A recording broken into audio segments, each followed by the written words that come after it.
quelques petites informations sur ICF avant de commencer. ICF, c'est la Fédération internationale de coaching qui représente plus de 60 000 coachs dans 160 pays, enfin plus de 160 pays. La mission d'ICF, c'est faire la promotion et la professionnalisation du coaching professionnel. Ça représente 1700 coachs en France et 600 en Île-de-France. La particularité des coachs ICF, c'est le fait qu'un coach adhérent déjà assure comme quoi il fait une formation qui respecte ce qu'on appelle le référentiel de compétences du coaching professionnel, les 8 compétences, et qu'il s'engage à respecter le code déontologique et éthique de l'International Coaching Federation. La spécificité, c'est aussi d'aller vers une certification qui prouve la compétence et le professionnalisme au travers un certain nombre d'heures de formation. Donc, vous avez en dessous les 3 certifications avec avec le nombre d'heures de formation en bleu, le nombre d'heures d'expérience professionnelle en orange. Donc, tout ça sont des minimums, bien sûr. Ça vient valider le nombre d'heures de formation faites, le nombre d'heures de pratique professionnelle, le fait que le coach a été mentoré, qu'il a un niveau de pratique et technique professionnelle qui est attesté par la validation des enregistrements de coaching qu'il fournit et la réussite d'un examen de certification qui se fait dans des conditions similaires au bac ou tous les autres diplômes. Et sa certification est renouvelée tous les 3 ans s'il prouve comme quoi il continue à se former et qu'il se fait mentorer ou superviser. Là, on est dans le cadre de la Semaine internationale du coaching. C'est une semaine qui a été mise en place depuis 99 et qui permet, pendant une semaine, sur l'ensemble de la planète, de célébrer le coaching. Donc, cette année, on est sur le thème Innover, élever, célébrer. Et vous retrouvez, alors, c'est l'avant-dernier jour, hein, ça va jusqu'à demain. Vous retrouvez l'ensemble des événements sur icw.coachingfederation.fr.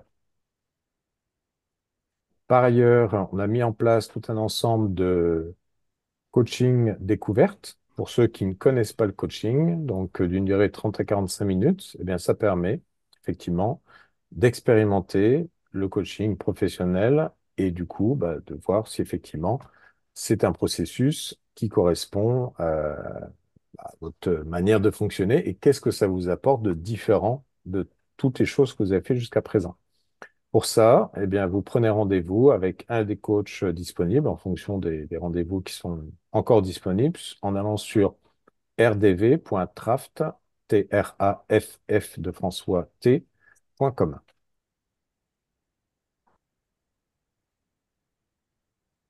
Eh bien, je vous propose, sans plus attendre, d'aller dans le vif du sujet. Je sens que Florence trépigne d'impatience. Tu fais Alors, comme d'habitude, tu me oui. dis quand je clique sur la souris. Oui. Eh bien, écoute, merci beaucoup. Je te remercie infiniment pour cette belle introduction. Oui, oui, c'est vrai, on clôture notre semaine de partage à propos du coaching avec la Fédération internationale de coaching. Et je suis ravie de vous retrouver aujourd'hui pour la deuxième partie de notre atelier sur les cycles de scénarios de répétition négatifs que l'on peut subir soi-même et aussi avec lesquels nos clients peuvent nous interroger. Donc, je suis Florence, je suis hypnothérapeute spécialisée en hypnose ericksonienne. Je suis également maître praticien en PNL et psychothérapeute en PNL. Et donc, en fait, la PNL, eh bien, c'est la fille de l'hypnose ericksonienne. Et eh bien, on apprend à voir que les personnes vivent des automatismes comportementaux, émotionnels. Et que tout ça, eh bien, c'est logé eh bien, dans le subconscient qui stocke toutes les mémoires, tous les apprentissages qu'on a pu faire. C'est là aussi que sont logées les valeurs des personnes. Et donc, en fonction de ça, eh bien, en fonction des situations qui sont vécues, il y a des réponses comportementales qui sont mises en œuvre et qui parfois sont le plus souvent très aidantes et qui parfois sont négatives et donc limitantes. Et donc, nous arrivons à avoir des personnes qui nous adressons, enfin, qui s'adressent à nous pour des sujets divers et variés. Alors aujourd'hui, on va voir 3 nouveaux cas qui sont assez fréquents. Donc le premier, c'est Patrick. Alors Patrick, en fait, il a tendance à prendre mal, en fait, les questions qu'on peut lui poser ou les remarques qu'on peut lui faire. Et donc, il va se sentir agressé et se mettre sur un mode défensif. Ensuite, on va avoir Damien. Donc Damien, commercial, vit à 100 à l'heure, mais prend des résolutions et puis finalement s'aperçoit qu'il n'arrive pas à les tenir. Donc il trouve toujours une bonne raison de ne pas faire ce qu'il avait dit qu'il ferait. Et enfin, on va avoir Martial qui a tendance à s'énerver un peu au boulot. Donc c'est un peu contrariant parce que il aimerait bien offrir une image de lui-même en tant que chef d'équipe valorisante, mais ce n'est pas le cas. Voilà, donc on est sur des situations qui sont très fréquentes. Et l'idée, en fait, de cet atelier, c'est qu'on puisse, moi, je vous présente le cas, le contexte un petit peu, voilà, de cette personne. Et puis ensuite, eh bien, là, je vois qu'on est à peu près une dizaine de personnes, c'est excellent. On va pouvoir échanger entre nous. Alors ici, il y a tout, en fait, j'ai envie de dire. Il y a déjà des coachs en exercice, il y a des thérapeutes qui ne sont pas forcément coachs, et puis il y a des gens qui sont concernés par le sujet. Donc, c'est vraiment génial parce qu'on va pouvoir partager tout ça. Qu'est-ce que vous feriez, vous, si vous aviez à accompagner une personne comme ça avec vos outils? Donc, on n'est pas que centré sur les outils du coaching ou de la PNL, mais en fait, comment vous feriez pour arriver à débloquer cette situation-là pour la personne? Et donc après ça, eh bien, moi, je vous partagerai aussi un petit peu avec le coaching et la PNL, particulièrement, parce que ça va être le prisme de l'atelier que je propose, eh bien, voilà, des méthodes ou une posture particulière qui vont permettre à cette personne d'aller vers une amélioration de la situation. Je ne dis pas une disparition du phénomène, mais en attendant, peut-être au moins de calmer le jeu par rapport à ce qu'elle a envie de faire et ce qui se passe. Voilà, alors je propose qu'on démarre tout de suite avec le premier cas, donc Patrick. Alors Patrick, il a 55 ans et il a une belle carrière dans une compagnie d'assurance, mais c'est vrai qu'il a des petits soucis relationnels au travail.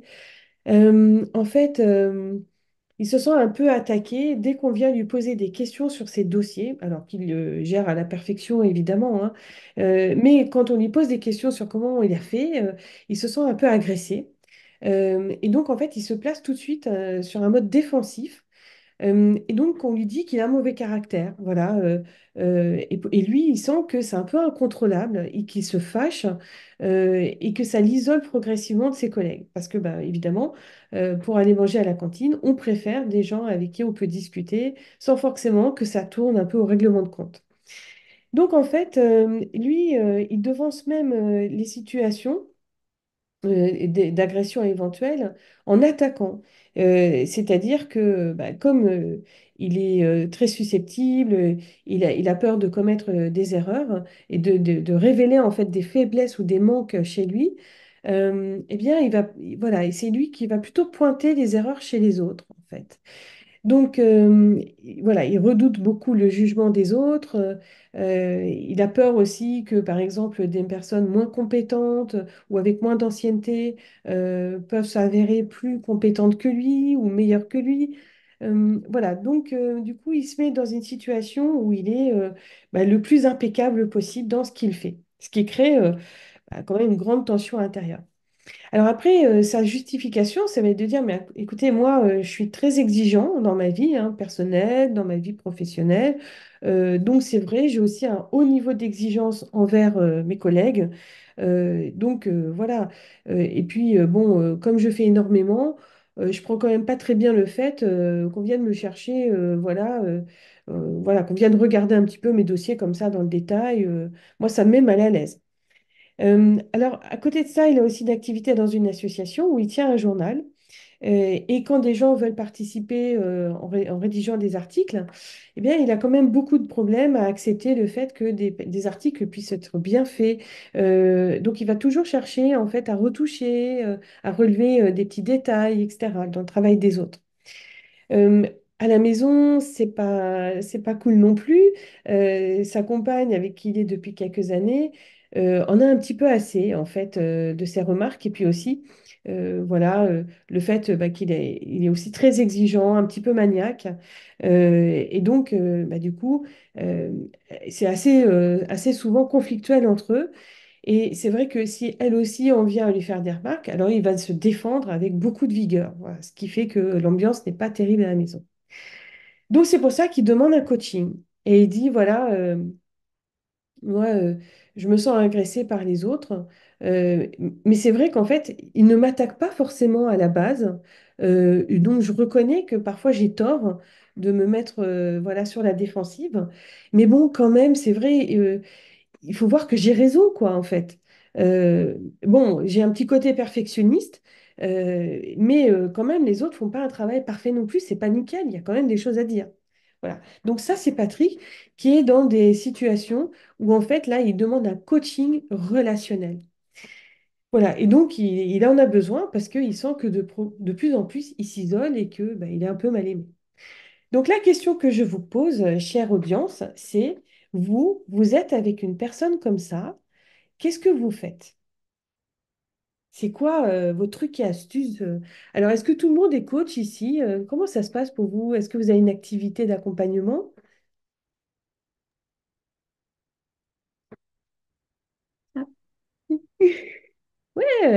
Et donc, ouais, ok, très bien. Mais sinon, est-ce que vous êtes thérapeute? Est-ce que vous êtes dans l'accompagnement? Comment c'est pour vous? Alors, si je commence, j'ai deux activités en fait. Je suis coach Mhm, particulier. mhm, Euh, j'ai été formée en 2022-2023 à l'ICI. mhm, Et à côté, je suis salariée dans une entreprise. J'ai fait de la gestion de projet mhm, avec un côté formateur, accompagnement des équipes. Et aujourd'hui, je suis dans une équipe d'assurance qualité en phase d'appel d'offres, donc avec beaucoup de stress. Donc, au-delà du métier opérationnel, j'ai aussi l'accompagnement des équipes. mhm, Et évidemment que ce que j'ai dans ma caisse à outils en coaching, je le mets en œuvre au final. Au mhm. quotidien, j'utilise ma technique de questionnement pour aller chercher ce qui coince. D'accord, très bien, Et merci. là, moi, Mhm, avant de comprendre quoi que ce soit, j'irai le questionner oui, plus. d'accord. Ok, questionnez plus. Et dans quel Tu veux les faire sens? aller, tu veux les faire aller en sous-salle avant ou tu veux faire comment, Florence? Non, on va faire en collectif comme On se fait ça. en collectif? Mm. Ok, Dans ça quelques marche. minutes, oui, oui. Oui, oui, parce que la dernière fois, j'avais prévu trois cas, on n'en a fait que deux. Donc, du coup, aujourd'hui, je Mm. veux vraiment qu'on fasse ces trois cas. Alors, donc, questionner plus. On se tutoie, Patricia, tu es Oui, oui, d'accord? oui, aucun Euh, souci. tu questionnes quoi chez lui, en fait? Bon, il y a son niveau d'exigence. L'expérience, on pourrait dire, ah ben oui, il y a la petite voix soit parfait. C'est peut-être Mhm, une chose. Quand tu nous as tout listé, j'ai dit, tiens, ça pourrait être un HP quelque chose. Le niveau d'exigence très fort chez lui. Mais moi, je suis dans mon analyse. Je suis pas chez lui, là. Mais en fait, comme il n'est pas en face, c'est toujours difficile à l'écrit. oui, Donc, j'ai besoin, là, je suis dans ma phase d'observation où je me pose ces questions-là. J'aurais besoin d'aller explorer. ok. Et ce qui m'a manqué là, c'est est-ce qu'il est reconnu dans la vie? Oui, dans son travail, très bien. Voilà. Donc c'est pour ça que j'ai envie d'aller questionner dans son travail, à la maison, chez lui, dans les loisirs. Est-ce qu'on lui dit qu'il fait bien? Est-ce qu'on le reconnaît pour ce qu'il est, pour les efforts? C'est peut-être pas parfait comme tout le monde, mais est-ce qu'on lui dit que déjà il fait un super boulot? Mhm, Top. ok, Donc c'est sur ces aspects-là que je voudrais le questionner. d'accord, très bien. Ok, comment ça se passe aujourd'hui en termes de regard des autres? Là, on lui a fait des remarques sur le fait que son caractère était difficile à vivre, hein. Il y a Mm. eu plusieurs entretiens avec son manager. Ça revient systématiquement dans les évaluations annuelles, hein. On lui dit que c'est difficile de travailler avec lui. C'est l'évaluation du manager. Mhm. Ok, donc, Tient-elle sur seulement l'avis du manager? Tout dépend. C'est dans une compagnie d'assurance, donc ils sont peut-être peu nombreux ou une grosse agence multisite, on n'en sait rien. mhm. Ça mérite aussi d'être questionné. Est-ce que c'est que l'avis du manager ou pas? Ok, donc toi, tu fais un 360. Oui, parce que moi j'ai des boîtes de chocolat de mes collègues, j'en ai eu deux cette semaine, donc reconnaissance des collègues, et j'ai un manager qui m'a cassé en début d'année. On peut pas savoir en fait. D'accord, ok. Recadrage cognitif. Très bien. On Donc, a également Chat qui nous dit qui est coach, Sonia également, et Monica qui est venue découvrir et trouver peut-être d'autres réponses oui, dans ses interactions dans l'entreprise. allez-y, partagez. Et Sandrine, coach également. Euh, Alors, et Je sais pas. Sonia propose, Patrick, souhaites-tu partager avec moi comment tu vis ces remarques sur le volet émotionnel? Ok, donc on va chercher les émotions. Ok. Sandrine, tu voulais dire aussi quelque chose? Je sais pas si vous m'entendez là. Oui. C'est OK, d'accord. Oui, quand tu as parlé, moi je voulais bien me centrer sur quand la personne s'adresse à toi, tête, cœur, corps, quoi. Qu'est-ce que tu penses, qu'est-ce Mm. que tu ressens, voilà, qu'est-ce que voilà, et par rapport à ça, aller sur les, euh, quel avantage tu y trouves l'intention positive en fait, et aller sur les inconvénients pour aller creuser vraiment, voilà, dans un premier temps. Oui, très bien. Ça, c'est très PNL, hein? Ah oui. Faire l'écologie du système, hein, parce que Sandrine est formée en PNL aussi. Faire l'écologie du système, qu'est-ce que ça t'apporte à toi? Quels sont les inconvénients pour toi? Qu'est-ce que ça apporte à ton entourage? Quels sont les inconvénients pour ton entourage? À rester dans la situation présente et à changer. Donc, on fait vraiment un questionnement tous azimuts. OK. D'autres propositions? Sonia qui demande la parole. Vas-y, Sonia. Oui, merci.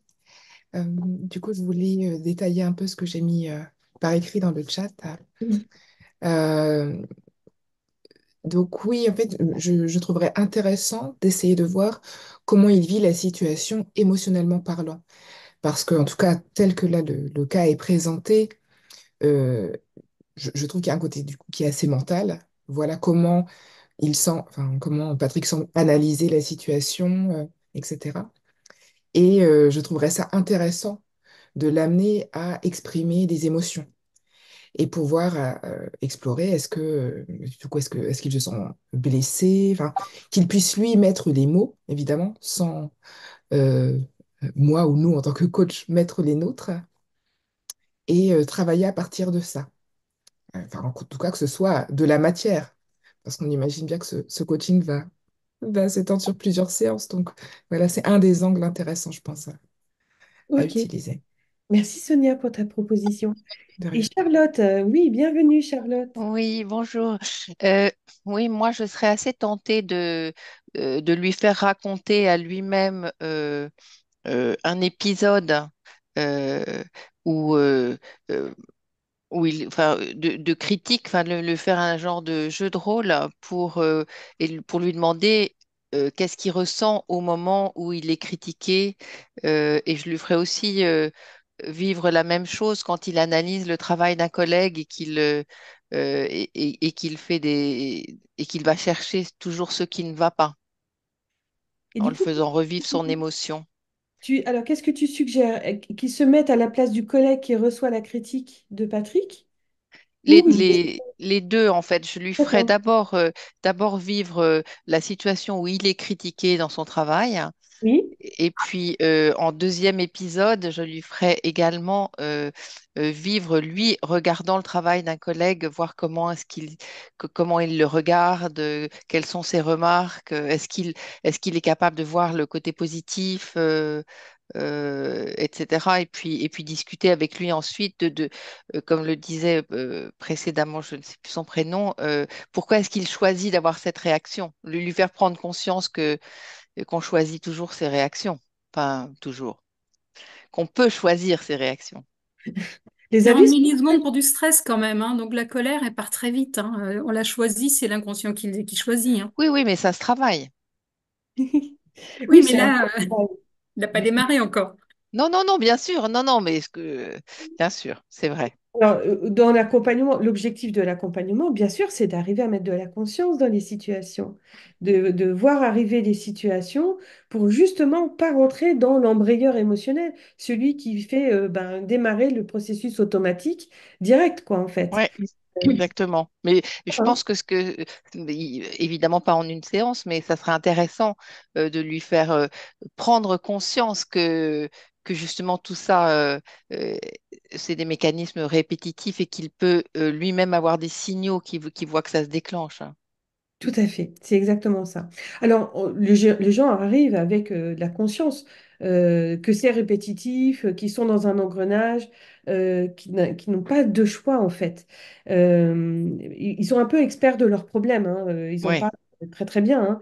Euh, voilà, donc, et c'est vrai qu'ils viennent chercher ben, voilà, le petit truc qui va permettre de griller, enfin de gripper cet engrenage-là.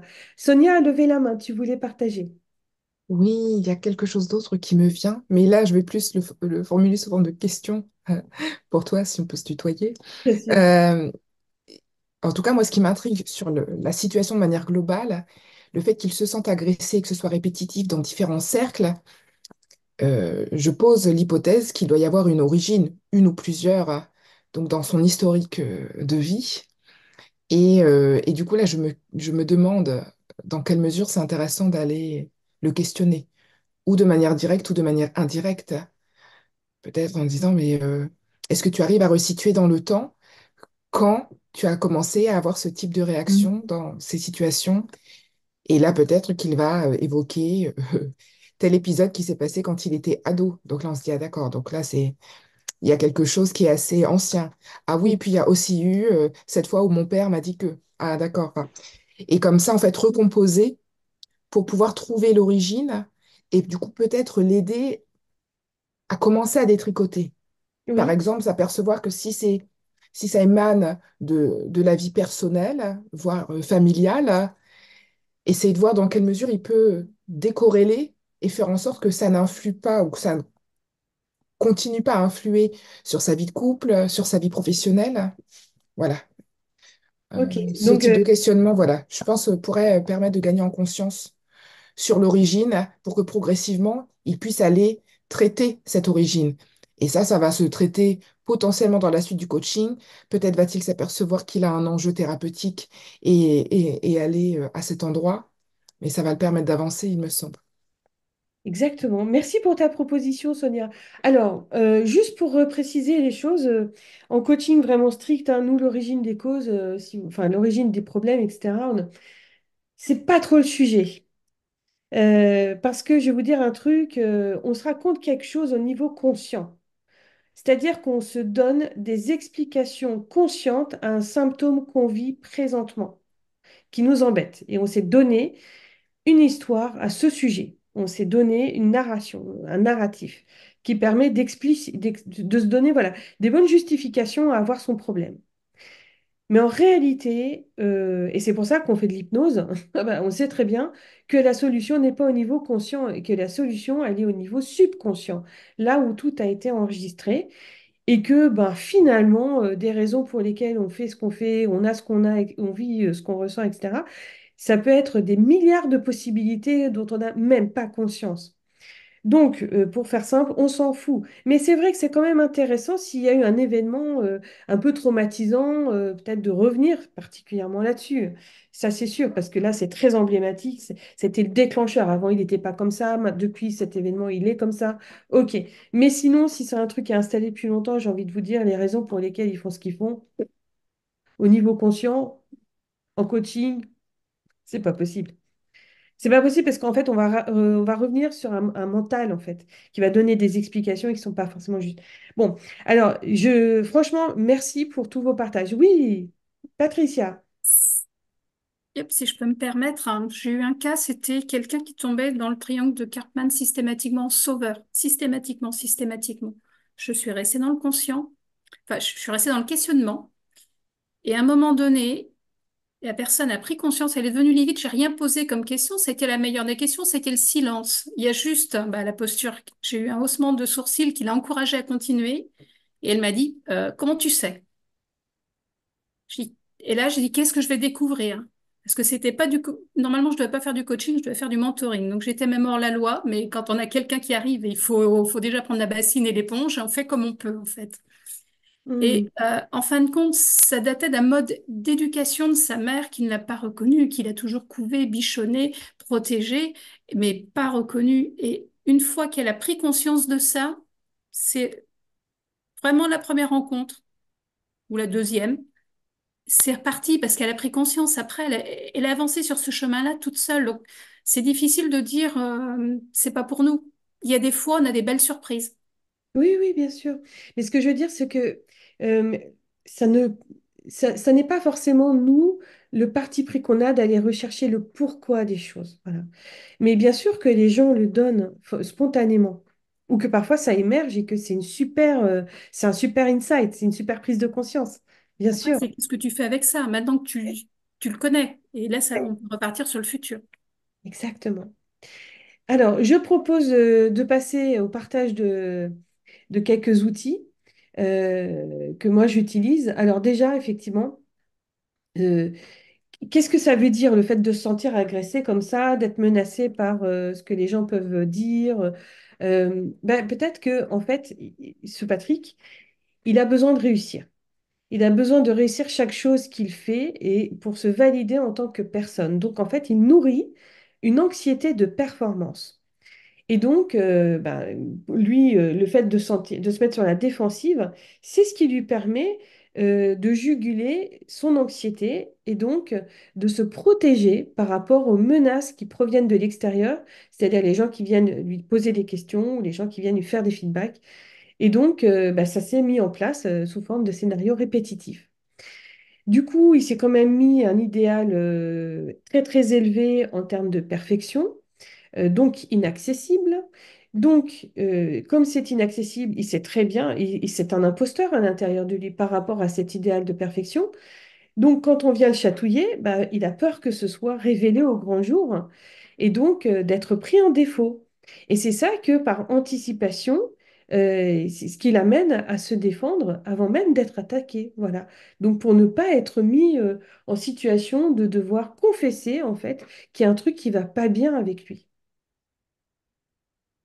Ensuite, nous, on cherche à savoir comment le problème se manifeste et donc quelles sont les dimensions de la vie qui sont finalement contaminées par ce problème. Donc là, vous l'avez bien vu, hein, vous en avez parlé. Donc il y a toutes les dimensions de la vie, hein, au travail, dans ses loisirs, avec sa compagne. Donc c'est quand même devenu très, très omniprésent et donc très invalidant pour lui parce qu'il n'y a aucun endroit où il peut se ressourcer et se sentir complètement à l'abri et bien. Donc là, c'est devenu très énergivore pour lui, son problème. Alors, et ça provient de quelque chose, eh bien, ça provient de sa vision du monde. Donc, comment il a intériorisé que le monde tourne, que le monde fonctionne. Et donc, eh bien, lui, il se voit comme étant l'expert, le sachant ou le chef dans toutes ces dimensions, c'est-à-dire à la fois au travail. Moi, ça fait 25 ans que je travaille là, donc je connais tout sur tout, donc ce n'est pas les petits jeunes qui vont m'expliquer. À la fois dans son association où moi, je suis le rédac chef. Alors, il s'est autoproclamé rédac chef, en fait, hein. Et puis à la fois à la maison, où bon, lui, il a un poste à responsabilité, et puis sa compagne un peu moins. Donc, le monde doit tourner à la maison comme il a défini que ça devait être le cas. Et donc, en fait, les autres sont réduits à un rang de subalternes qui lui doivent obéissance. Je veux bien qu'on avance un petit peu. La diapo, merci. Alors, effectivement, vous avez bien vu le côté avantages et inconvénients. Vous avez posé dans le chat, questionner sur qu'est-ce qui est précieux dans le fait de se mettre comme ça sur la défensive, qu'est-ce qu'il veut protéger en fait, c'est quoi l'intention derrière ça? Et pour lui, en fait, oui, l'intention positive de ce comportement, eh bien, c'est qu'il garde cette autorité, cette expertise intacte, cette image de soi parfait, protégée. Et donc, ça l'oblige aussi, d'une certaine manière, à se mettre toujours en situation de réussite et donc à maintenir ses compétences à jour et à se présenter toujours sous son meilleur aspect. Donc dans sa vie, ça, c'est quand même quelque chose qui l'aide au quotidien parce que et voilà, il fait attention à lui et il entretient ses outils, ses connaissances, ses savoirs pour continuer d'exceller dans son travail. Donc c'est aussi une bonne chose pour lui et on peut valoriser ça, bien sûr. Ensuite, l'idée du travail de l'accompagnement, qu'est-ce que ça va être? De déjà désamorcer le déclencheur automatique. Voilà, donc repérer effectivement les situations dans lesquelles il y a une surréaction, où Patrick se met directement en situation de victime qui est agressée. Et donc, on va pouvoir travailler par la visualisation. Visualisation d'une scène, d'une situation, par exemple, au travail où quelqu'un vient lui faire, voilà, en mode Patrick, je peux te parler d'un sujet, voilà. Et donc, du coup, en fait, il va se remettre là-dedans. Et puis, avec sa petite télécommande intérieure, il va pouvoir faire avancer, reculer, stop, etc. Et on va faire une pause au moment où, tiens, il y a les premiers signes où ça commence à aller mal pour lui, en fait. Euh, et donc, du coup, explorer ça dans ses ressentis, comment ça se passe, à quel endroit. Donc, vous avez beaucoup parlé du tête-cœur-corps. Effectivement, il est très mental, hein, Patrick. Donc, revenir sur une exploration du corps, des ressentis, des sensations, des émotions associées, c'est très intéressant parce que c'est vrai que ce déclencheur, peut-être qu'il est logé à un endroit particulier, à l'intérieur de son corps. Et pour certaines personnes, ça se situe au niveau du thorax, par exemple. Et que là, il peut avoir, par exemple, une forme de contraction qui lui indique que, tiens, il y a quelque chose qui ne va pas. Voilà. Donc, ce signal, qu'est-ce que ça veut dire pour lui? Et donc, comment il peut faire évoluer ce signal? Et peut-être qu'il peut lui mettre une couleur, peut-être qu'il peut mettre aussi une température dans la pièce autour de lui. Voilà. Donc, du coup, vraiment jouer là-dessus pour qu'il revive la scène d'une façon qui soit beaucoup plus OK pour lui et donc OK pour les autres, effectivement. Donc ça, c'est voilà, première étape, prendre conscience que par la visualisation, il y a un impact sur les ressentis et donc on peut modifier sa réaction comportementale à chaud. Ensuite, pour entrer vraiment dans un travail à long terme où finalement de plus en plus cette réaction automatique est neutralisée, eh bien, peut-être qu'il pourrait quitter momentanément sa posture d'expert qui sait tout et passer en situation d'apprentissage et se mettre un peu en risque, sortir de sa zone de confort et ressentir ce que c'est que d'être pris en main par quelqu'un qui va le former, par exemple. Donc, il fait jamais de sport, bah, du coup, il va dire, bah, tiens, moi, je vais faire du vélo. Et donc, il va rentrer dans un club de cyclistes avec des gens, il va faire du vélo ensemble, etc. Et il va voir en fait son coach se comporter avec lui d'une certaine manière.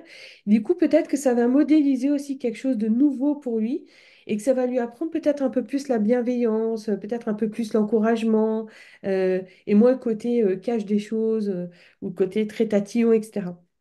Et donc, du coup, voir aussi que ben, apprendre un métier, apprendre une nouvelle chose, c'est pas si facile. Voilà.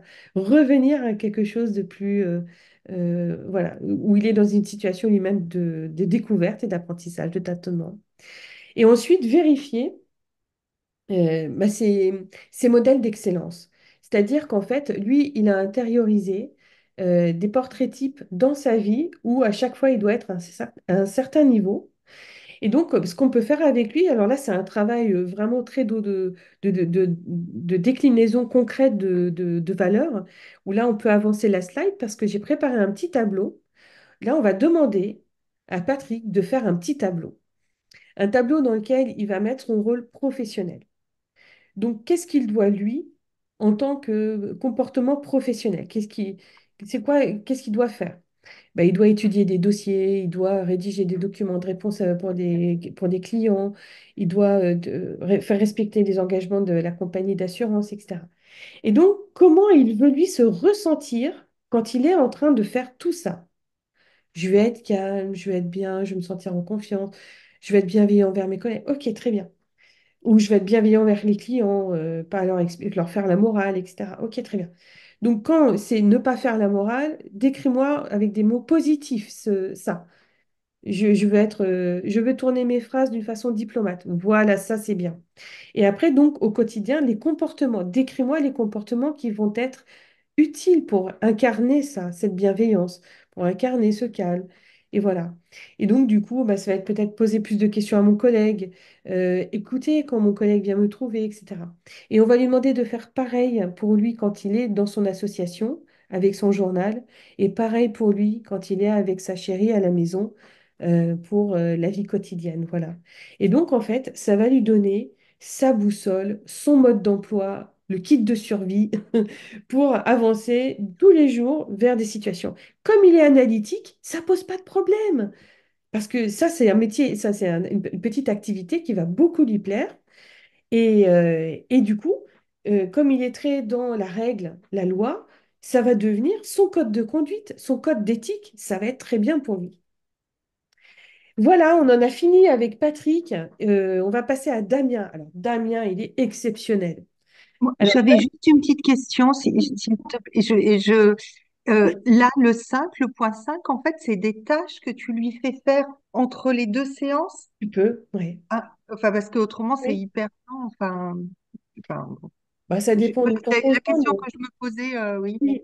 Je- Ben, en fait, sens-toi à l'aise de... Moi, parfois, tu sais, c'est vraiment, c'est très, on est très dans l'instantané hein, avec son client, mais je lui dis, bah tiens, prends une feuille, vas-y, et voilà, fais tes colonnes et vas-y, mets-le, mets-le. Voilà. Ou alors, je lui dis, bah prends le temps de réfléchir, complète pour la prochaine fois, tu verras. Évolue avec ça, vérifie comment ça te convient, etc. Tu vois, D'accord. la prescription de tâches, il y a quelque chose qui est très important avec ça, c'est qu'elle ne doit pas être contestée.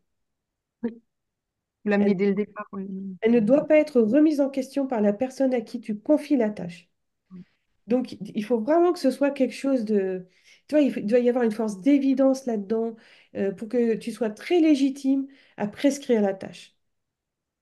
Donc, soit tu le proposes sous forme d'activité quand la personne vient en séance, en disant, bah, tiens, pour la prochaine fois, je te proposerai de faire quelque chose d'intéressant. Voilà, et tu laisses planer comme ça, il va fantasmer. Et puis donc, quand il arrive, bon, bah alors, c'est quoi, voilà. Et donc, bah, et tu peux lui dire en filigrane, bah, ça va être de rédiger ta charte, ton code d'éthique. Et donc, bah, la fois d'après, quand il arrive, bon, alors mon code d'éthique. Ou alors tu lui dis, bah, pour la prochaine fois, voilà ce que je te propose de faire. Mais il faut que tu lui donnes un exemple. Donc, Mhm. tu peux prendre un exemple dans un autre domaine. Bon, alors, les résolutions, on est au cœur du coaching. On est au cœur de notre activité puisque les gens ont un objectif important pour eux, à fort enjeu même, parce que ça fait quand même des années et des années qu'ils se battent avec ça, ils n'y arrivent pas et ils viennent nous payer et cher de surcroît, puisqu'on est certifié ICF, donc je plaisante, pour en finir, pour se débarrasser de leurs problèmes, mais ça ne marche pas comme ça. Parce que bah, du coup, ce problème, c'est quand même un truc de vie, quoi. Hein. Donc, on est un peu tous pareils, on a des envies, des projets, des intentions et qu'on appelle des résolutions. Et parfois, on faillit à nos engagements. Damien, il est là-dedans. Donc, Damien, en fait, il est agent commercial, il a 26 ans, il est hyper speed dans sa vie, il est un peu stressé hein, comme garçon quand même. Il se met en retard, en fait. Il se met en retard un peu dans tout. C'est-à-dire que lui, l'urgence, c'est son truc, en fait. Il aime l'adrénaline, il aime vivre à 100 à l'heure. Et donc, en fait, le problème, là, c'est que ça devient un petit peu gênant. C'est-à-dire que au travail, il fait des efforts. Il fait vraiment beaucoup, beaucoup d'efforts mais en fait, il a quand même des tâches qu'il préfère à d'autres. Du coup, les tâches qu'il ne préfère pas glissent, glissent, glissent. Et là, il se met en mode urgence avec. Alors, il dit que ça, l'adrénaline, il adore.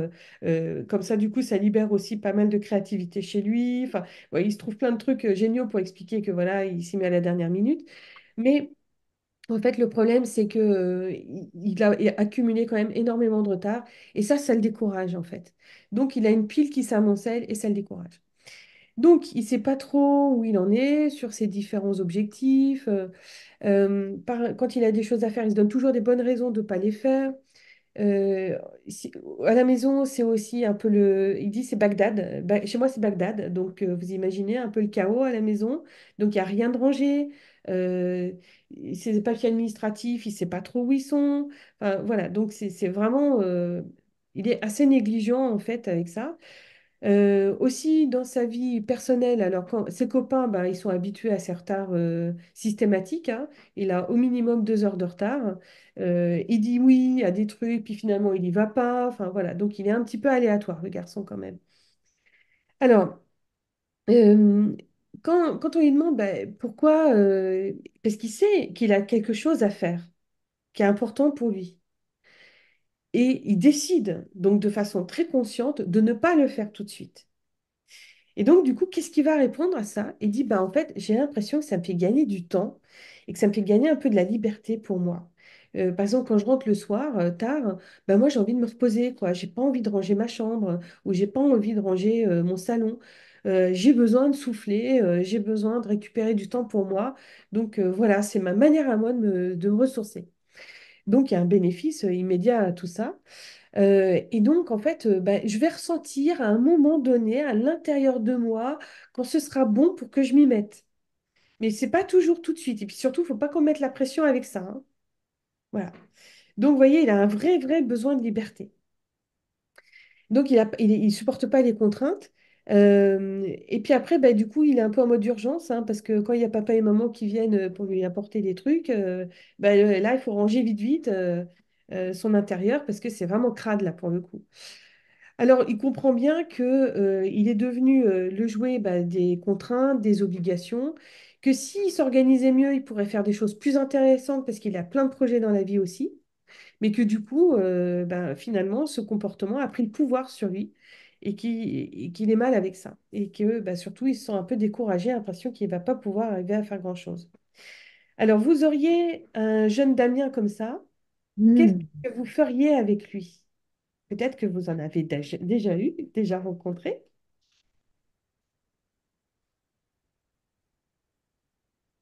Voilà, à la maison, peut-être. Mhm. Oui.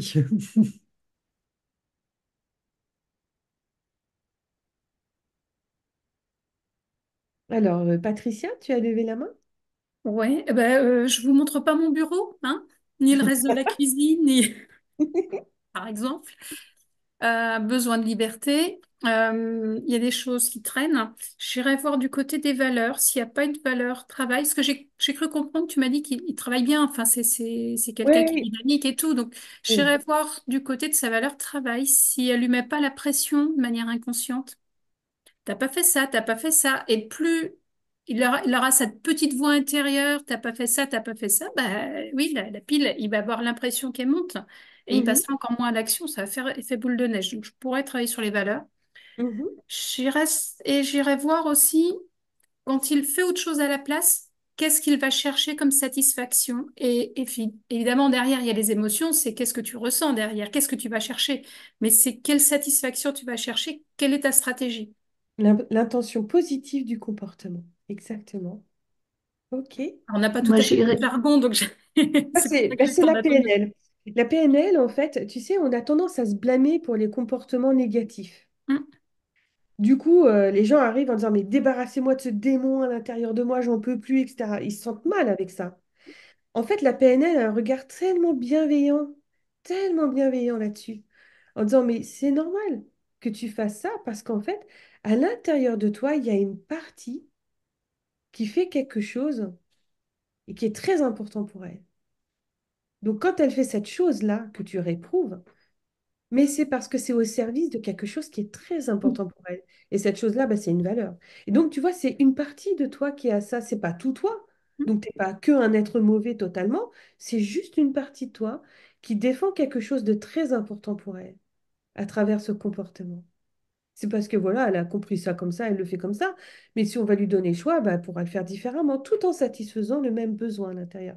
Donc c'est ce qu'on appelle l'intention positive, et c'est le modèle des parties, et c'est tellement bon, ça ramène tellement de paix à l'intérieur de la personne. Parce que tu sais, dimanche soir, tu es cette personne qui dit je veux faire du sport, et puis lundi matin, tu dis non, j'ai trop de boulot, je peux pas. C'est deux parties qui sont en conflit à l'intérieur de toi. Oui, je t'en prie. Moi, j'aimerais bien aller chercher aussi du côté des exceptions. En fait, est-ce qu'il y a des moments où il décide de faire quelque chose et il le fait, et donc de comprendre ce qui est à l'œuvre, donc en revenant à quelque chose de particulier, et aussi de lui faire ressentir euh, l'effet bénéfique de faire cette action, en fait, donc de le faire vivre en travaillant sur cette situation, sur quelque chose de positif, etc., sur le fait d'agir, en fait. Voilà. Ouais, exactement. Et du coup, de modéliser Oui. et d'industrialiser, c'est-à-dire bah, de, voilà, de propager ce comportement d'excellence dans toutes les autres dimensions de sa vie. Mm. Exactement. Voilà, parce qu'il a une stratégie d'échec dans un domaine, mais il a une stratégie d'excellence dans un autre domaine, du Mm. coup, on peut carrément l'étendre. Exactement. Très PNL, merci beaucoup. D'autres propositions? Oui, Michel. Mais les intentions positives du comportement, elles sont énoncées là. Ce besoin de liberté, vivre à 100 à l'heure, vivre à fond. Et, euh, et j'ai l'impression, enfin, je pourrais creuser, qu'il a envie d'avoir un comportement viril. Voilà.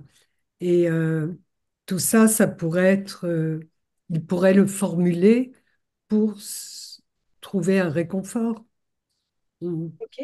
Donc se dire des trucs positifs plutôt que des trucs négatifs. Ouais. Ben, je pense que restaurer mettre en place un autre comportement, c'est déjà aussi dans le comportement initial, voir ce qui est énoncé, qui est positif. Oui, ok. Donc en fait, c'est changer de discours intérieur sur soi. Voilà.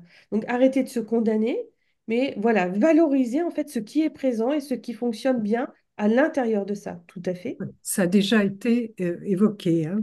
Oui, ramener la paix, exactement. Parce qu'on se blâme beaucoup, hein. Et donc, du coup, moi, je prends le cas de Damien, mais une dame qui veut faire un régime, c'est pareil.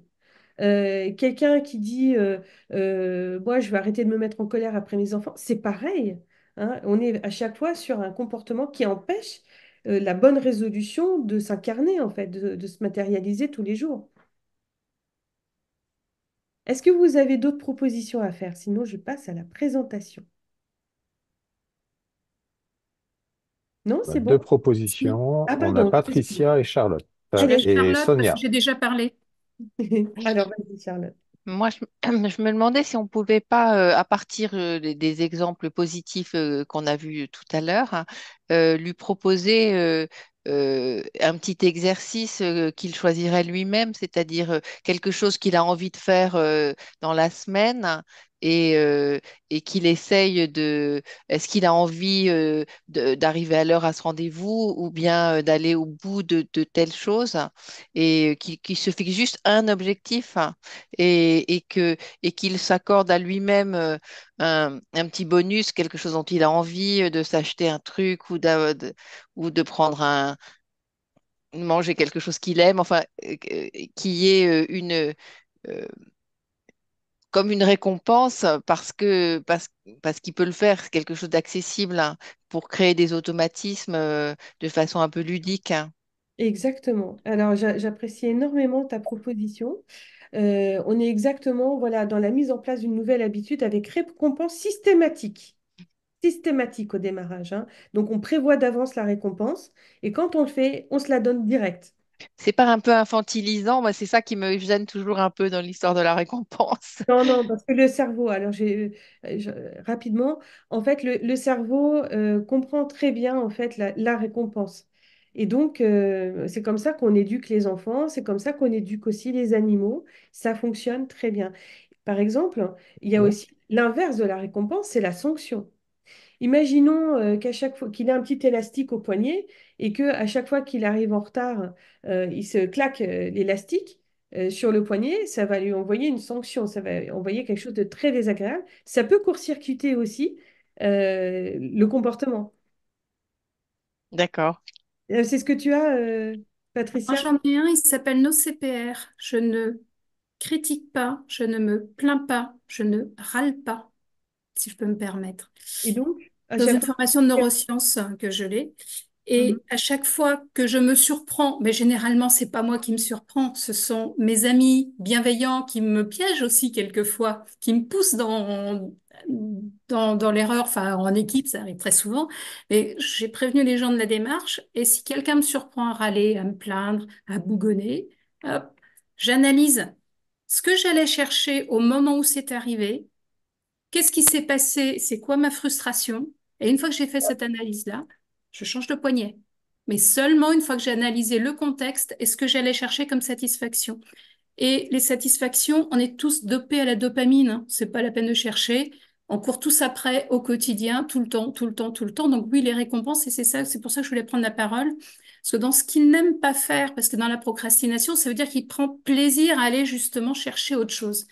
C'est peut-être aussi de lui dire comment tu pourrais rendre cette tâche plus facile ou plus agréable.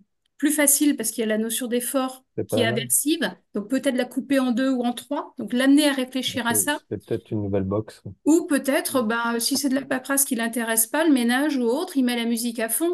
peut-être que s'il aime bien la musique, ça va leur rendre la tâche plus agréable. Moi, c'est ce que je fais sur certains trucs. Je me suis mis à mettre de la musique. Et je suis Eh ben, passée à l'action comme ça. merci pour ton partage. Euh, alors voilà, vous voyez la technique là de Patricia, elle passe le bracelet d'un poignet à l'autre, c'est très doux. Moi, quand je dis on claque l'élastique, c'est que en fait, ça va faire électrochoc. Parce que en réalité, ce qui se passe, c'est que là, en fait, il y a des connexions neurologiques qui sont très épaisses parce que bah, la personne est passée plusieurs fois par le même circuit. Du coup, ça développe à chaque fois la connexion neurologique. Quand on claque, ça fait électrochoc. Du coup, ça enraye le fait de partir dans le comportement. Et du coup, quand on se pose en se disant, oh ouais, c'est vrai, j'allais bouffer ce chocolat en dingue. Voilà, en fait, on revient à la présence à soi-même, à la conscience à soi-même. Ok, eh ben bravo, hein, là, Bon, on a Sonia encore, hein. au niveau d'échange. Ah, on a Sonia, bravo Sonia, vas-y. Euh, non, alors, je voulais simplement partager une notion, en tout cas, qui me vient à l'esprit en voyant sa situation, même si je ne vois pas encore forcément comment l'adresser, mais c'est la notion de manque. Je me demande dans quelle mesure ce comportement traduit un manque à un endroit. Et voilà, je trouvais ça intéressant peut-être par la réflexion collective, si vous trouvez ça pertinent, d'essayer de voir comment justement euh, faire émerger cette conscience-là Mhm, pour l'amener ensuite à identifier comment nourrir ce manque autrement. Voilà. Donc là, je suis plus là vraiment cognitive, je suis en méta presque analyse, sans forcément l'appliquer en mhm. position coach, quoi. Ben, c'est très bien, c'est une super proposition, merci beaucoup. Je me permets d'avancer vers une proposition aussi. Oui. Donc déjà, effectivement, on voit, il a un besoin d'affirmation de son pouvoir personnel. Le fait de dire ras-le-bol les contraintes, j'ai envie de faire ce que je veux faire au moment où j'ai envie de le faire, etc. C'est une volonté d'affirmation de son propre pouvoir personnel et donc d'exister. Donc voilà, c'est donc l'autonomisation par rapport aux contingences extérieures. Il a aussi une très haute image de soi. Et il se prend pour quelqu'un de fort qui peut gérer des situations d'urgence, d'adrénaline. Voilà, donc c'est pour ça qu'il se met aussi un petit peu limite, un peu voilà, en danger. Alors, dans la procrastination, il y a trois en fait, facteurs qui vont donner lieu à de la procrastination. Euh, le premier, c'est le perfectionnisme. Est-ce qu'il ne fait pas les choses parce que comme ce sera jamais parfait, bah, autant pas le faire? Est-ce qu'il a peur de ne pas être à la hauteur de la tâche? Non, pas vraiment, puisque lui, il n'est pas du tout là-dedans. Ou est-ce que c'est en fait la volonté d'affirmer son contrôle, sa capacité à faire les choses à son image, à lui? Ben, lui, il est vraiment dans le troisième cas. Peut-être qu'il y a du perfectionnisme, mais enfin, moi, je ne le ressens pas vraiment comme ça. Alors, ensuite, comment ça se passe au niveau du scénario? Le scénario professionnel, il est aussi impacté parce que, en fait, dans son travail, par exemple, lui, il est très dans le relationnel, le contact client, etc. Il est très bon commercial, donc il fait des super deals, mais il est hyper à la ramasse sur tout ce qui est administratif. Et d'ailleurs, il se fait très souvent retoquer par son manager, donc, et il ramène du boulot à la maison pour faire la partie comptable, par exemple. Et dans sa vie privée, bah, on a vu, hein, c'est Bagdad. Voilà, donc je ne vous donne pas les détails, comme il dirait. Donc, alors, les aspects utiles de ce scénario, bah, déjà, c'est que ça lui permet de se conforter dans son image de soi forte. Moi, je suis un mec qui gère, je peux faire plein de trucs, voilà, j'ai une vie trépidante, c'est super. Euh, le fait de dire je le fais si je veux plus tard, ça lui donne la sensation d'être aux commandes aussi. Et puis le fait que, par exemple, il soit pas vraiment joignable, qu'on ne puisse pas compter sur lui à 100%, ou qu'on ne puisse pas rentrer dans son territoire privé comme ça à 100%, ben, ça lui permet peut-être de se protéger de l'extérieur. Donc, ben, il n'y a aucune petite copine qui peut venir habiter avec lui, parce que là, c'est pas supportable. Vous voyez, donc ça peut peut-être aussi lui permettre d'avoir une certaine liberté d'action dans sa sphère personnelle. Et ses amis vont pas compter à 100% pour lui, par exemple, pour les aider à déménager un samedi, parce que, il est un peu insaisissable, on ne sait pas où il est. Et puis aussi, ben, le fait de se mettre dans une situation où c'est pas géré, ben, ça lui évite de répondre aux besoins de perfection des autres. Voilà. parce qu'on va se dire, oh, ben, on va pas lui demander de faire les travaux à lui, hein. Alors, euh, maintenant, effectivement, il comprend que c'est quand même un sujet, que ça le limite dans sa croissance personnelle et professionnelle. Et donc, on va regarder avec lui, on va lui donner des petits outils pratiques pour s'organiser au quotidien. Parce que c'est vrai que son stress, il est stressé peut-être de base, mais peut-être que sa désorganisation contribue à son stress aussi. Et souvent, ces personnes-là n'ont aucune gestion. Voilà. Donc, clairement, par rapport aux choses à faire, ben, si tu le fais tout de suite, qu'est-ce que tu vas gagner? Si tu le fais pas tout de suite, qu'est-ce que tu vas perdre? Et si tu le fais plus tard, qu'est-ce que tu vas gagner, etc. Qu'ils apprennent à réfléchir à l'importance des choses, c'est-à-dire qu'ils mettent de la valeur sur les actions et non pas le fait de voir toutes ces actions-là qui s'enchaînent les unes après les autres. Donc vraiment qui prennent les choses avec plus de recul pour se dire, OK, j'attaque par quoi? Qu'est-ce que ça va m'apporter de le faire là tout de suite maintenant ou un petit peu plus tard? Ensuite, pour neutraliser le comportement, alors ils se donnent beaucoup de justifications. C'est-à-dire, ouais, mais bon, ça va, moi je travaille vite, donc bah, c'est pas grave, je vais le torcher dans la soirée. Donc ça, c'est du discours qui se dit pour ne pas faire les choses. Donc, est-ce qu'on peut mettre en place une autre voix à l'intérieur de lui qui lui dirait, mais ça te fait plaisir de bâcler ton travail en fait? Vous voyez, qu'il puisse, voilà, faire un petit peu comme ça un mouvement voilà, de balance, d'équilibre. Ou alors, mais non, mais c'est bon, tu verras bien ça ce week-end. Oui, mais ce week-end, tu as l'anniversaire de ton frère et ça compte pour toi. Vous voyez, donc systématiquement, il puisse se dire quelque chose qui va contredire sa voix intérieure naturelle. Ou, mais ça va, tu as le temps, laisse tomber. Et mais qu'est-ce qui va se passer si on laisse tomber? Voilà. Donc vraiment avoir des petites phrases pour bah, contrer son automatisme. Et puis aussi, on peut travailler avec la visualisation. Alors, donc, du coup, parce que même lui, il en a ras-le-bol de son capharnaüm. Alors, donc, tu es chez toi. Qu'est-ce que c'est un niveau de chez toi bien?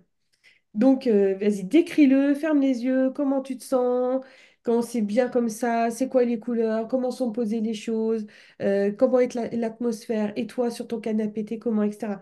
Voilà. Et donc, du coup, allez, maintenant, rajoute un petit peu. Rajoute, bah, je sais pas, de la vaisselle qui traîne, du repas de la veille qui traîne, rajoute des papiers qui sont posés comme ça, rajoute ton ordinateur que tu peux pas poser, etc. Donc, à quel moment ça devient trop de trop, en fait? Et donc, du coup, voilà, qu'il puisse situer le moment où ça devient mais super désagréable pour lui. Et donc, on va faire des petits jeux comme ça, où il va s'entraîner visuellement à l'intérieur de lui à se dire, voilà, là c'est bien, je suis bien. Non, là c'est trop. Ok, donc du coup, qu'est-ce que tu élimines? Qu'est-ce que tu retires? Pour que au quotidien, il puisse ressentir ça, le fait d'être dans quelque chose qui lui convienne et quelque chose qui devient désagréablement perturbé. Voilà, pour apprendre à stopper et à dire, stop, c'est bon maintenant, je m'y mets, pour retrouver voilà, des points de repère pour lui dans sa vie. Voilà, alors il est 18h01. Et donc on avait encore une situation, mais là, qu'est-ce que je fais? Parce que est-ce que vous avez encore un peu de temps à m'accorder? Ben non, mais là, tu es en train de passer la solution. Alors, Oui, je vous la partage très rapidement, comme ça. ok. Hein, Oui. voilà. Alors, donc, du coup, on a le cas, là, voilà, de Martial. Martial, qui a 52 ans et qui se met en colère au travail. Et ça va pas du tout. Parce que, ben, en fait, il démarre au quart de tour, il se met dans des colères noires, il est très destructeur dans ses propos envers les collaborateurs, et du coup, bah, c'est un peu blessant. Les gens lui en veulent. Et alors, le pire dans tout ça, c'est que lui, il s'en veut aussi. Il s'en veut énormément, donc il a honte de lui. Euh, et du coup, comme il a horreur qu'on puisse le voir comme ça, dans ces états-là, bah, en fait, lui, il va faire des joggings, voilà, où il se défoule, il se dépense. Et comme ça, quand il revient à la maison, c'est passé, il est bien. Donc, son entourage n'est pas vraiment au courant de ça. Voilà. Donc, ce qui se passe aussi au travail, c'est que sa hiérarchie n'est pas tendre. Voilà, on est dans la grande distribution, donc c'est un univers où parfois c'est un peu cash. Donc, il a toujours été habitué à être traité d'une manière très très cash par sa hiérarchie. Donc lui, c'est vraiment voilà, quelque chose qu'il a intériorisé. Et du coup, bah, il répond pas, hein, évidemment, mais il ravale. Voilà. Donc il ravale beaucoup, il a beaucoup de rancœur, il en veut quand même pas mal à sa hiérarchie. Mais comme il a peur de perdre son emploi, il ne dit rien. Donc, il a compris que ça provient de son enfance, que c'était le plus petit quand il était dans la famille, avec son frère et sa sœur qui étaient plus grands et qui se moquaient de lui parce qu'il était petit. Ensuite, il était petit en taille, donc à l'école primaire, et à nouveau, on se moquait de lui. Donc, c'est devenu un mécanisme, en fait, qu'il a mis en place très tôt dans son enfance pour bah, se défendre des moqueries, des menaces de l'extérieur. Et c'est ce qui, voilà, c'est ce qu'il sait faire. Il sait bien faire ça. Maintenant, dans sa vie à la maison, c'est OK.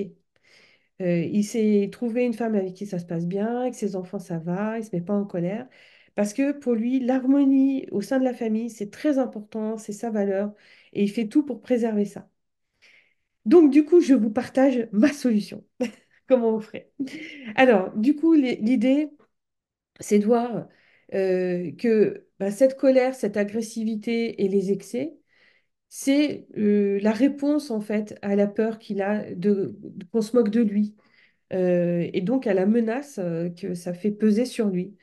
Il y a certaines personnes qui fuiraient ça, qui couperaient court aux relations, qui éviteraient les relations, et ben lui au contraire, paf, il rentre dedans.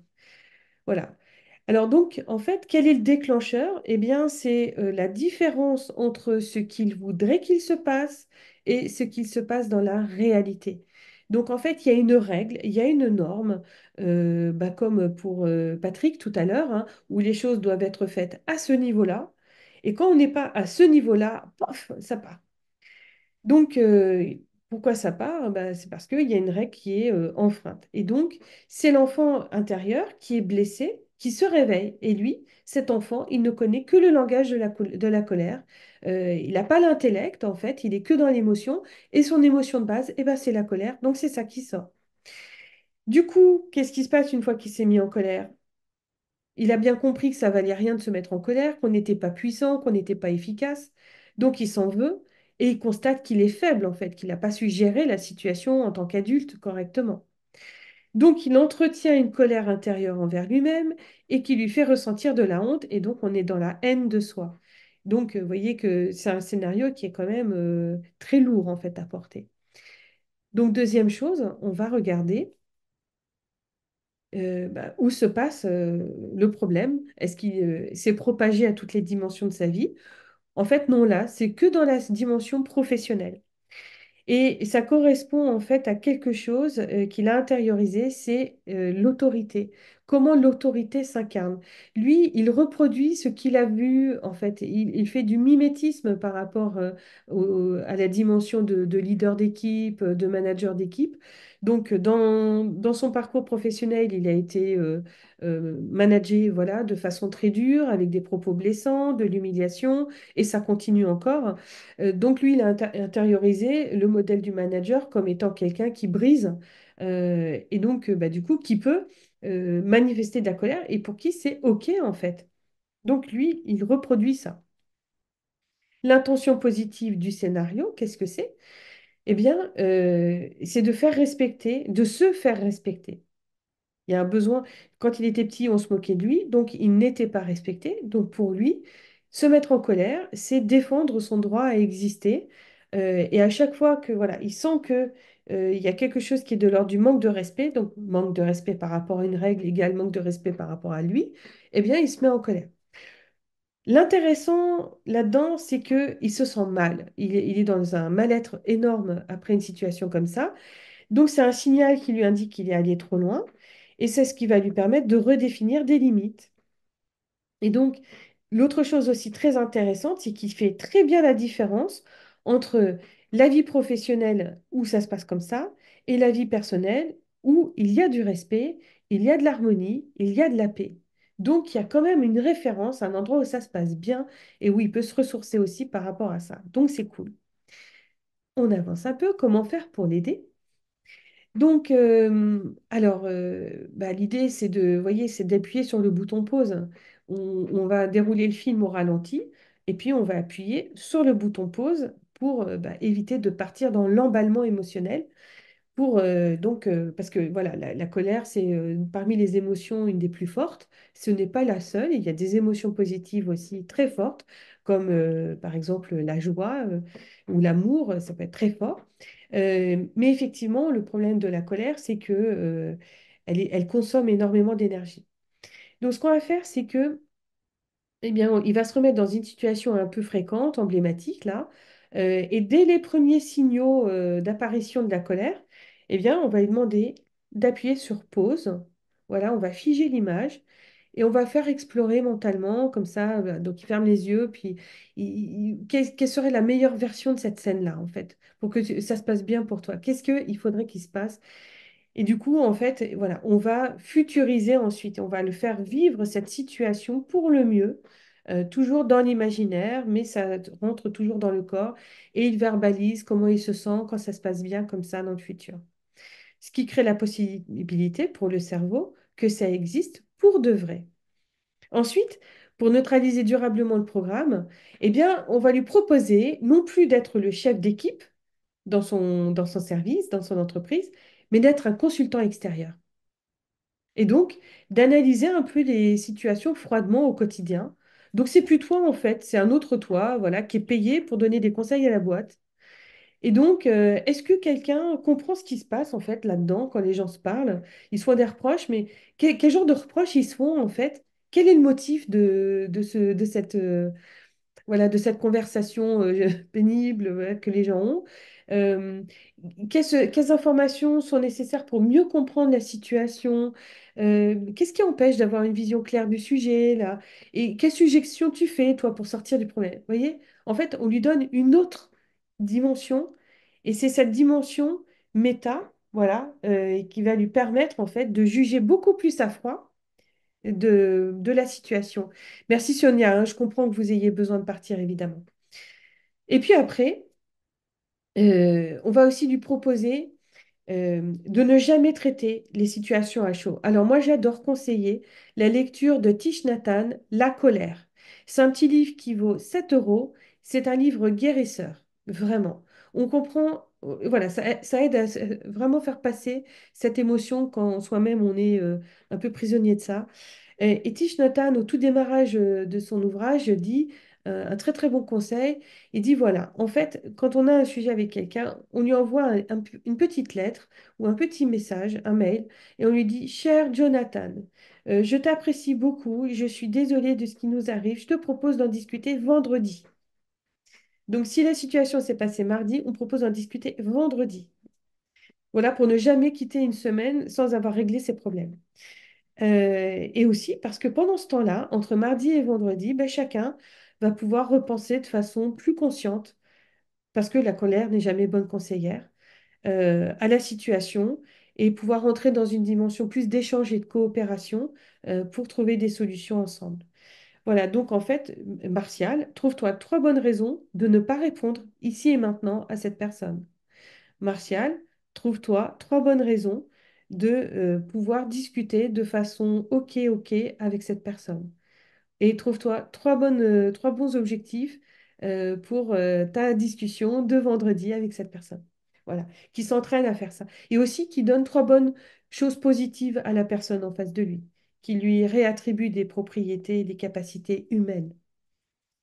Voilà, donc j'en ai fini avec cette présentation de troisième situation type.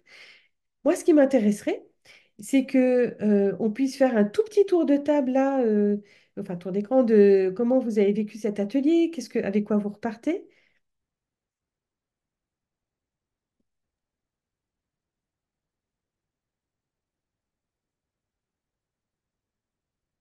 Allez-y, on se fait en mode popcorn. Vous prenez la parole, vous ouvrez votre micro et vous partagez.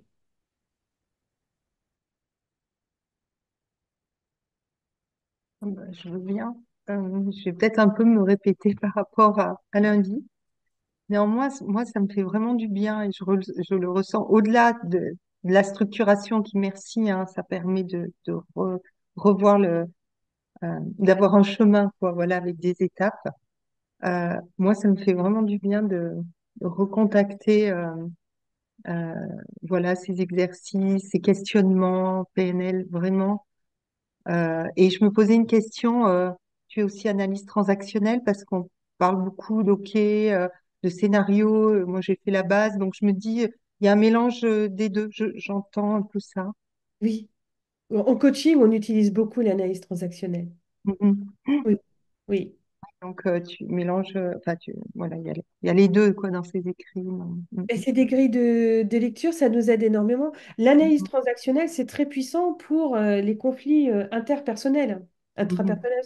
Mais dès qu'il y a une relation, tu prends l'analyse transactionnelle, ça t'aide énormément à accompagner une personne.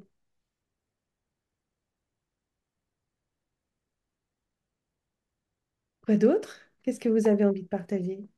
Alors moi, de mon côté, je suis un coach qui a du mal avec la PNL parce que ce n'est pas suffisamment rationnel pour moi. Il y a quelque chose qui me met mal à l'aise, je vais le dire comme ça avec mes mots. Il n'empêche que j'ai fait quelque chose qui ressemble au travers de préparation mentale. Alors j'ai des outils, des routines aussi que je peux développer qui prennent plus de temps que ce que tu as expliqué là. Ça va plutôt se travailler sur un mois. Mais c'est le même principe, c'est aussi avec de la visualisation, avec des boutons de marche à ref, avec le ressenti de l'émotion et on déclenche à ce moment-là. Donc ça m'a fait résonance sur ce que j'utilise.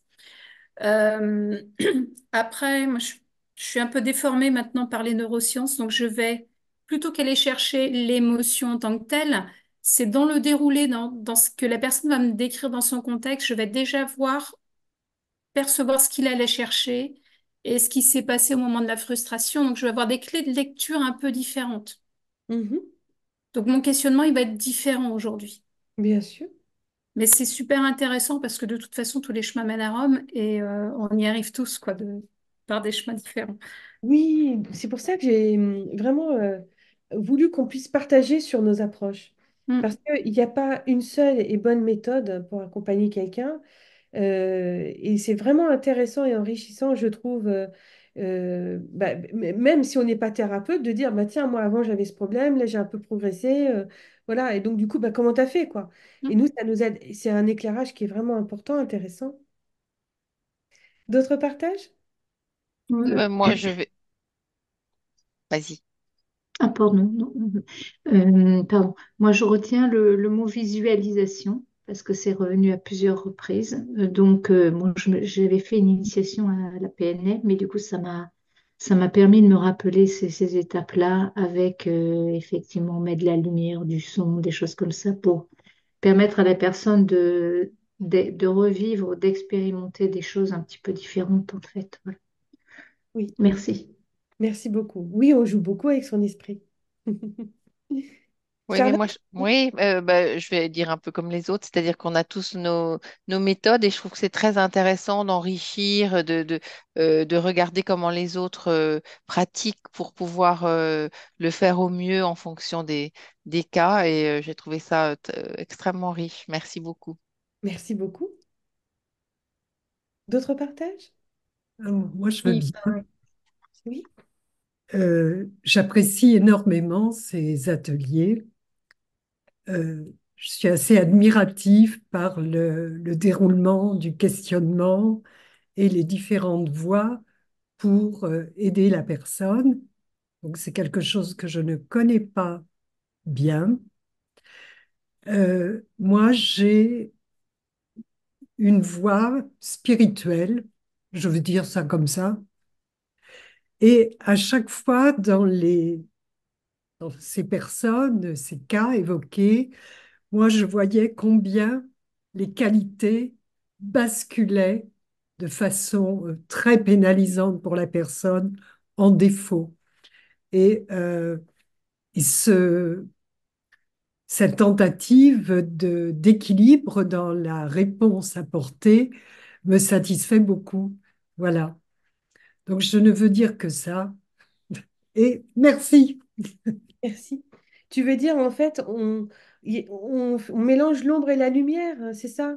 Voilà, Oui, vers mais je peux pas l'émotion. dire les choses comme ça, mais par exemple, comment ce perfectionnisme va devenir invalidant, euh, Oui, invivable, et, euh, et effectivement, peu importe la façon dont on va répondre à la personne, mais ce sont des cas de souffrance, je dirais, Mhm. qui ont amené les personnes à venir et à beaucoup réfléchir avant d'évoquer leurs problèmes. Oui, Voilà. tout à fait, tout à fait. Un peu Merci. l'excès de talent, c'est ça, Michel? Pardon? C'est l'excès de talent. Quand tu vas dans le côté excessif de Oui, ta zone oui, de oui. force, hein, ouais. Et Hoffman est intéressant d'ailleurs là-dessus. Mhm. Voilà. Oui, c'est le dosage dans tout. Voilà. Alors, bah écoutez, je vois que certaines personnes disent merci, etc. Parce que voilà, on s'approche vraiment de la clôture. Moi, ce qui était important, en fait, c'était de vous apporter un peu mon retour d'expérience. Ça fait 18 ans que je suis formée en PNL et que je l'utilise ben, très couramment, forcément. Et en fait, très souvent, j'ai des personnes qui me disent, mais ça sert à quoi la PNL? Ça a l'air vraiment génial, mais je ne comprends pas trop, je ne connais pas bien. Et du coup, je me disais, bah, tiens, je vais profiter de la Coaching Week pour faire découvrir voilà, cet outil. Et puis, mais c'est vrai que moi, ça a changé ma vie il y a 18 ans. Et donc, j'aime bien témoigner de ça aussi. C'est qu'avant, bah, j'étais pas très bien. Et je souffrais beaucoup de colère, par exemple. Et donc, du coup, j'avais pas forcément toujours des bonnes relations avec les personnes. Ben, j'ai appris à apprivoiser ça. Et surtout, en fait, la PNL m'a adouci par rapport à moi-même, m'a permis d'avoir un regard beaucoup plus bienveillant et de capitaliser vraiment sur mes stratégies d'excellence. Et du coup, ben, ma vie d'année en année s'est améliorée. Donc voilà, c'est ça que je voulais aussi partager en conclusion de cet atelier. Donc, il est temps malheureusement de nous quitter. Mais c'est bien. C'était un beau moment de partage et d'échange. Et voilà, merci pour votre fidélité, parce que pour les personnes qui sont venues lundi, qui sont revenues aujourd'hui, bah, c'est vraiment très, très agréable de ressentir qu'on fait partie d'un petit groupe comme ça. Si vous avez la gentillesse de mettre un petit mot sur LinkedIn pour dire Mm. bah, ce que vous en avez retiré, comment vous avez trouvé l'atelier, qu'est-ce que ça vous a donné comme clé, eh ben, ça permettra aussi de faire connaître notre métier parce que voilà, il y a beaucoup de gens, pareil, qui connaissent pas bien le métier de coach professionnel. Et donc, bah, là aussi, notre ambition à travers la Coaching Week, c'était de vous faire découvrir, pour ceux qui ne sont pas coachs, ou aussi de partager et de ressentir qu'on est vraiment coach pour les coachs. Et voilà, c'est l'idée, c'est vraiment de faire rayonner notre beau métier aussi. Merci Merci. beaucoup. Merci, au revoir. Merci Merci. de votre Au revoir, participation. Merci Florence. beaucoup. Bon Bonne Très bon soirée. week-end. Au revoir. week-end. Et très Merci. bon week-end! Merci. Oui.